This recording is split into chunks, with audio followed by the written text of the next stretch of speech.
Halo dan salam sejahtera untuk kita semua. Pertama-tama izin memperkenalkan diri, nama saya Andes Potiperas Tepu dengan NPM 2215061080. Di video kali ini saya akan membawakan presentasi mengenai list dan list processing, materi dari modul 3, subbab 3.4. Saya dari kelompok 4. Berikut ini adalah nama-nama anggota dari kelompok saya. Yang pertama, pengertian list. Tipe data list adalah tipe data koleksi yang bersifat ordered atau terurut dan juga bersifat changeable atau bisa diubah. Tipe data ini bisa kita definisikan dengan tanda kurung siku di dalam Python. Nilai yang berada di dalam tanda kurung yang memilih satu elemen dari daftar disebut indeks. Sedangkan operasi memilih elemen dari daftar dikenal sebagai pengindeksan. Kemudian yang kedua, len. Pengertian len.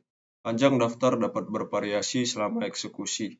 Elemen baru dapat ditambahkan ke dalam daftar, sementara elemen lainnya dapat dihapus. Ini berarti bahwa daftar adalah entitas yang sangat dinamis. Jika Anda ingin memeriksa panjang daftar saat ini, Anda dapat menggunakan fungsi bernama len dengan buka dan tutup kurung. Kemudian fungsi len. Fungsi len digunakan untuk mengidentifikasikan dan mengetahui seberapa panjang jumlah item atau anggota pada suatu objek. Penerapan fungsi len ini bisa dipraktekkan pada berbagai jenis data seperti data sequence dan data collection. Salah satu elemen daftar dapat dihapus kapan saja. Ini dilakukan dengan instruksi bernama del atau delete, yaitu hapus. Del merupakan sebuah instruksi, bukan fungsi. Kemudian penggunaan indeks negatif. Pengertian indeks negatif. Indeks negatif adalah legal dan bisa sangat berguna. Misal terdapat variable number 111,721. Jika mengetik print numbers -1, maka hasil yang keluar adalah 1.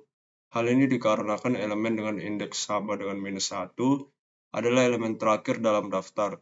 Demikian pula dengan indeks sama dengan -2 adalah elemen yang berada di urutan terakhir dalam daftar. Kemudian metode dan fungsi.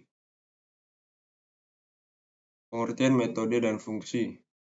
Yang pertama, metode. Metode adalah jenis fungsi yang spesifik, berperilaku seperti fungsi dan terlihat seperti fungsi, tetapi berbeda dalam cara kerjanya dan gaya pemanggilannya. Kemudian fungsi. Sebuah fungsi bukan milik data apapun. Fungsi mendapatkan data, dapat membuat data baru, dan secara umum menghasilkan sebuah hasil. Kemudian metode dan fungsi. Sebuah metode melakukan semua hal tersebut, tetapi juga dapat mengubah keadaan entitas yang dipilih. Sebuah metode dimiliki oleh data yang dikerjakannya, sedangkan fungsi dimiliki oleh seluruh kode. Hal ini juga berarti bahwa pemanggilan sebuah metode memerlukan beberapa spesifikasi data dari mana metode tersebut dipanggil. Kemudian fungsi append. Pengertian fungsi append. Append salah satu fitur dalam array Python yang cukup sering digunakan adalah fungsi append. Fungsi append ini berguna untuk menambahkan nilai array pada urutan terakhir. Fungsi ini sedikit berbeda dengan fungsi insert, di mana fungsi insert bisa menambahkan nilai array pada posisi tertentu. Itu saja presentasi dari saya, sekian dan terima kasih.